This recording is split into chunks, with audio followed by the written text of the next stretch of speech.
चमक उठी सन 57 में। वह तलवार पुरानी थी। बूढ़े भारत में आई फिर से नई जवानी थी। खूब लड़ी मर्दानी, वह तो झांसी वाली रानी थी। यह कविता आज भी लोगों की जुबान पर है। रानी लक्ष्मीबाई का भारत की आजादी की लड़ाई में विशेष योगदान है। एक नारी होकर उन्होंने जिस साहस का परिचय दिया वह अद्भुत है और इसके कारण उनका नाम इतिहास में अमर है। रानी लक्ष्मीबाई का बचपन का नाम मनु था। उनका जन्म बनारस में हुआ। इनके पिता का नाम मोरोपंत तथा मां का नाम भागीरथी बाई था। उनका विवाह झांसी के राजा गंगाधर राव से कर दिया गया। अब मनु लक्ष्मीबाई बन गई और झांसी की रानी कहीं जाने लगी। उनकी कोई संतान न होने की वजह से एक 5 वर्षीय बालक आनंद को गोद ले लिया, जिसका नाम दामोदर राव रखा गया। दामोदर राव को अंग्रेजों ने झांसी का उत्तराधिकारी मानने से इनकार कर दिया और झांसी को अपने राज्य में मिला लिया। लक्ष्मीबाई को सालाना 5,000 रुपये की पेंशन बांध दी। रानी लक्ष्मीबाई भला इसे कैसे मान लेती? उन्होंने घोषणा कर दी कि मैं अपनी झांसी अंग्रेजों को नहीं दूंगी और उन्होंने सुप्रसिद्ध क्रांतिकारी तात्या टोपे के साथ मिलकर झांसी के किले को अंग्रेजों से आजाद करा लिया।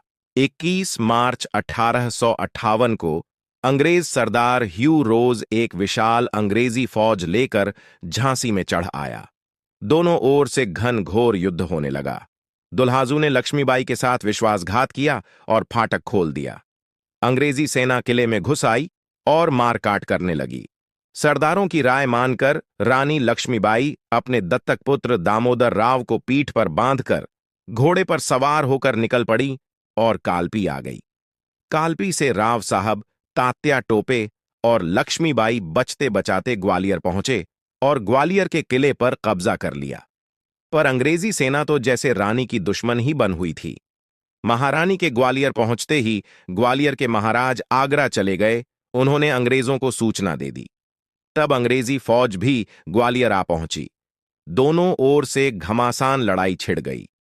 इस युद्ध में रानी का घोड़ा मारा गया। उनकी सखियाओं भी वीरगति को प्राप्त हो गईं। रानी को नया घोड़ा लेना पड़ा। उन्होंने दांतों से घोड़े की लगाम पकड़ी और दोनों हाथों से तलवार चलाते हुए बिजली की गति से आगे बढ़ीं। अंग्रेज फौज ने उनका पीछा किया। रानी लक्ष्मीबाई लगभग निकल ही आई थीं कि रास्ते में एक नाला आ गया। घोड़ा नया था। वह नाला पार करना नहीं जानता था। वह वहीं अड़ गया। तब तक पीछे से शत्रु सैनिक आ गए। एक अंग्रेज ने बंदूक से रानी को गोली मार दी। रानी ने फौरन उस अंग्रेज की गर्दन अपनी तलवार से उड़ा दी।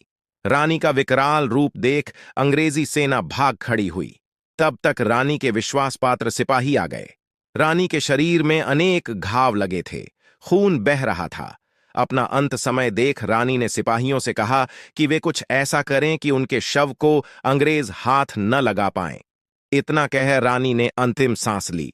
इस स्थान पर ग्वालियर के फूल बाग में उनका समाधि स्थल आज भी स्थित है।